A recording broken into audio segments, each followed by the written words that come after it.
Hi, I'm Dr. Robert Cohen. In this video, I'll show you how to take the sum of a series of consecutive integers, a really popular problem type on the SAT and ACT. So what are consecutive integers to start? Well, they're just whole numbers increasing by 1. So it could be 1, 2, 3, 4, 5. It could be 7, 8, 9, 10. That's a series of consecutive integers. Okay, so in brief, the general steps to find the sum of a series of consecutive integers. So, for example, they'll say, what's the sum of all numbers from 1 to 5? So first you find the average of that series. Then second, you replace each number in the series with the average value.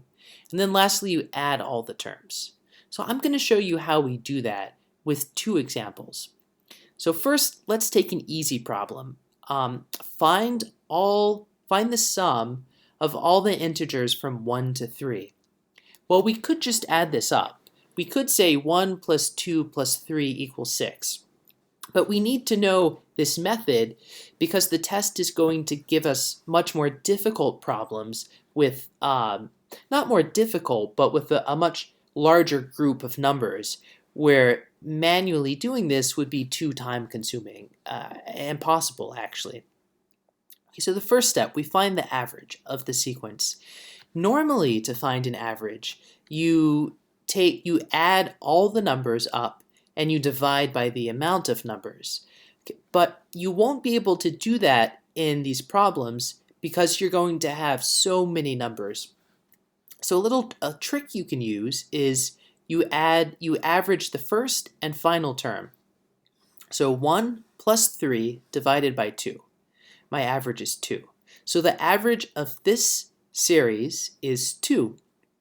And this kind of makes sense because when you're taking the average of the first and last term in a series, you end up with the middle term in the series. And in a series of consecutive numbers, the middle term is the average of the series because every number on either side of the term is spaced an equal amount away from the term. So this is 2, this is 1 away from 2, this is 1 away from 2. So the average ends up becoming that middle value right in the center. Okay, so step number 2, we replace each number in the sequence with the average value of 2. So 1 becomes 2, 2 stays 2, 3 becomes 2. We add them all together. And this holds for really any set of numbers for which you take the average. The average of any set of the sum of any set of numbers will be equal to the sum you get when you replace each of those numbers with the average and add them all together. So 2 plus 2 plus 2 equals 6. Now, we need a better way to notate this for when we're dealing with problems that have a lot of terms, because we don't want to have to say like 2 plus 2 plus 2 plus 2 plus 2 500 times. So we say 2, we use multiplication. We say 2, the average value, times the number of times we're counting it. We're counting it 3 times, 2 plus 2 plus 2. The average value of 2 is being counted 3 times because we have 3 terms we're replacing with 2. So the average value times the number of terms in the series. That gets you our final answer, again, the sum of that series. Okay, so let's look at a problem that you're likely to see on the test. So on the test, again, it's going to be just a much larger range of numbers where you absolutely have to use this method. So find the sum of the consecutive integers 5 through 505. So the first step, we find the average. We do that by taking the average of the first and last term. That's going to be 255. The middle value and the average value of the sequence. So next, we want to take 255 and we want to replace each term in this sequence with 255.